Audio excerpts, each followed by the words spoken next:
ఇవ్వాలి ఎందుకు మీరు కాపీ వహిస్తాను నేను ఎవరైనా ఉంటే ఇవ్వండి.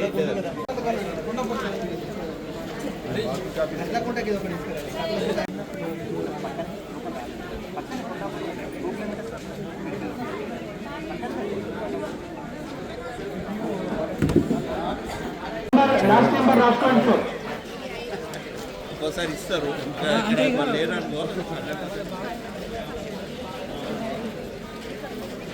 సార్ ప్రైవేట్ పేపర్ కౌంటర్ పైన నంబర్ ప్రైవేట్ పేపర్ సార్, ఈ ప్రైవేట్ పేపర్ స్పెషల్ కౌంటర్ ఉంది లెఫ్ట్ సైడ్ కి.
ओके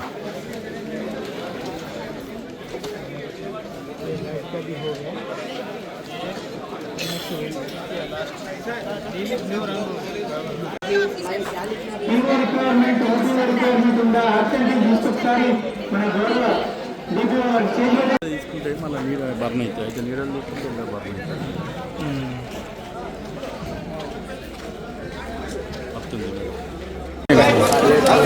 స్టార్ట్ చేయండి.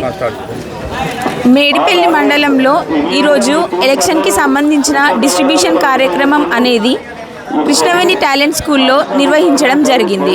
మనకి 12 గ్రామ పంచాయతీలు 120 వార్డులు ఉన్నాయి. సో 120 మనము పోలింగ్ స్టేషన్లు పెట్టాము. దానికి గాను సిబ్బంది కొరకు 12 జీపీలకి 12 రిటర్నింగ్ ఆఫీసర్లను ఇద్దరిని రిజర్వ్గా పెట్టడం జరిగింది. 14 రిటర్నింగ్ ఆఫీసర్లు రిజర్వ్ కలుపుకొని 144 పిఓస్ అండ్ 204 ఓపీఓస్ కూడా రావడం జరిగింది. మన స్పెషల్ సార్గా డిఆర్డిఓ మదన్ సార్ కూడా ఉన్నారు. ఈరోజు ఇప్పుడు మొత్తంగా ఈ డిస్ట్రిబ్యూషన్ కార్యక్రమం అయిపోయిన తర్వాత 3 జోన్లకి గాను 3 రూట్లను పెట్టాము. రూట్ ఆఫీసర్లను కూడా జోనల్ ఆఫీసర్ని కూడా భర్తీ చేయడం జరిగింది. పోలీసు సిబ్బందితో ప్రతి ఒక్క రూటుకు ఆ బస్సులు వెళ్తాయి. అక్కడికి వెళ్ళిన తర్వాత పోలింగ్ స్టేషన్లో ఈరోజు వాళ్ళు అన్ని సర్దుకొని రేపు పోలింగ్ అనేది సక్సెస్ఫుల్గా జరగాలని ఆశిస్తున్నాము. ఎలక్షన్ ప్రక్రియ అనేది కంప్లీట్గా వితౌట్ ఎనీ మనకి ఇబ్బందులు ఉండకుండా ఉండాలని కోరుకుంటున్నాము.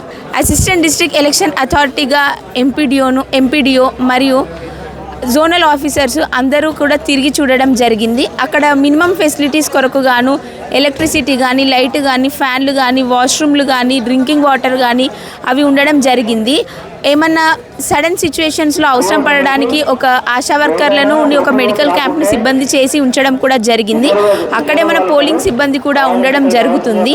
అండ్ కొన్ని క్రిటికల్ ఉన్న ఏరియాలలో మనము సీసీటీవీ కెమెరాలను పెట్టడము మరియు మైక్రో అబ్జర్వర్స్ని కూడా పెట్టడము జరిగింది. అక్కడ ఎటువంటి ఇబ్బంది రాకుండా ఈరోజు రాత్రే సిబ్బందిని మరియు పోలింగ్కి సంబంధించిన సామాగ్రిని తరలించడం జరుగుతుంది. రేపు 7ంటికి పోలింగ్ ఉంది. 7 నుండి 1 వరకు పోలింగ్ ప్రక్రియ అయిపోయిన తర్వాత కౌంటింగ్ ఉంటుంది. ఇక కౌంటింగ్ అయిపోయిన తర్వాత మళ్ళీ మనం రిజల్ట్స్ అనౌన్స్ చేసిన తర్వాత రిసెప్షన్ కేంద్రానికి మొత్తంగాను సామాగ్రి తీసుకొని రిసెప్షన్ అయిపోయిన తర్వాత మనకి ఇక ఎలక్షన్ ప్రాసెస్ ప్రక్రియ అనేది కంప్లీట్ అవ్వడం జరుగుతుంది. నమస్కారం అండి. ఈరోజు మనం ఇక్కడ 11వ తారీఖున మనకి ఫేజ్ 2 ఎలక్షన్ కోసం మనం రెడీ చేసుకుంటూ ఉన్నాం. సో ఈరోజు 10వ తారీఖున డిస్ట్రిబ్యూషన్ అనేది మనం పెట్టుకోవడం జరిగింది. 7 మండల్స్లో కూడా మనం ఏదైతే ఫేజ్ 1 ఎలక్షన్కి వెళ్తున్నామో ఈ మండల్లో మనం డిస్ట్రిబ్యూషన్ అనేది కతలాపూర్ సంబంధించిన డిస్ట్రిబ్యూషన్ పెట్టుకోవడం జరిగింది. సో మీరు చూస్తున్నట్టుగా ఆల్రెడీ మన ఆర్ఓస్ అందరూ కూడా బ్యాలెట్ పేపర్స్ అవన్నీ కూడా పిఓస్ ఓపీఓస్కి ఇష్యూ చేయడం జరిగింది. అరౌండ్ 60% అటెండెన్స్ కూడా ఉంది. సో మేబీ అనదర్ 1.5 అవర్లో attendance will improve. So POs OPOs అందరూ కూడా ఇక్కడ ఎదురుగానే మనము లంచ్ కూడా ఏర్పాటు చేయడం జరిగింది. సో లంచ్ చేసిన తర్వాత బై 1:30కి వాళ్ళు పోలింగ్ స్టేషన్స్ అన్ని కూడా బస్సెస్ ద్వారా మనం ఏర్పాటు చేయడం. సో బస్సెస్ నుంచి స్టార్ట్ అవుతారు. ఈవినింగ్ 5:30 కల్లా అందరూ కూడా పోలింగ్ స్టేషన్స్కి రీచ్ అవుతారు. అండ్ పోలింగ్ స్టేషన్ సెట్ చేసుకోవడము, మెటీరియల్ అంతా ప్రాపర్గా పెట్టుకోవడం అన్నీ కూడా చేసుకొని రేపు morning by 7 o'clock poll will be started sharply. So as of no no issues, అంతా కూడా పీస్ఫుల్గా నడుస్తుంది.